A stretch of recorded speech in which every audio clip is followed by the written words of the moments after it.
खैबर में अमन अमान के हवाले से जिरगा आज होगा, तैयारियां मुकम्मल कर ली गई। जबकि वज़ीर आला खैबर पख्तूनख्वा सुहेल खान आफरीदी खैबर बाड़ा जिरगे में शिरकत करेंगे।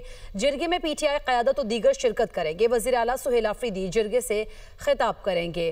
खैबर में अमन अमान के हवाले से जिरगा आज होगा, तैयारियां मुकम्मल कर ली गई हैं। जबकि वज़ीर आला खैबर पख्तूनख्वा सुहेल खान आफरीदी खैबर बाड़ा जिरगे में शिरकत करेंगे। इसी पर बात करेंगे, अली शनवारी हमारे साथ मौजूद हैं। अली, बताइएगा कब तक ये मुकम्मल तौर पर जिरगे की तैयारियां मुकम्मल करने के बाद ये जिरगे का इनेकाद किया जाएगा?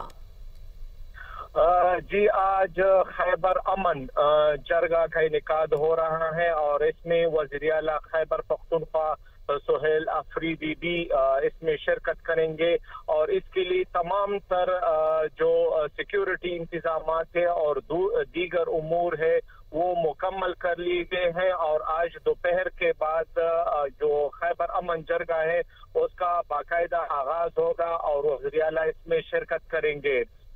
यहाँ पर मैं आपको ये भी बताता चलूँ कि गुज़श्ता रोज खैबर पख्तूनख्वा जिला चरसद्दा में जो जरगा हुआ था, जो जलसा हुआ था, उसके बाद यहाँ पर MP ने इसमें शिरकत से बाइकाट किया है। जबकि दीगर जो यहाँ पर सियासी इत्तेहाद है, खैबर सियासी इत्तेहाद, तो इसमें जो तमाम पार्टियां शामिल हैं उसमें शिरकत करेंगे। पीपल्स पार्टी, मुस्लिम लीग नून, जमीयत उलमाए इस्लाम, जुमात इस्लामी, ये इस अमन जरगे में PTI क़यादत और दीगर भी शिरकत करेंगे। अली शनवारी आगाह कर रहे थे, आपका शुक्रिया।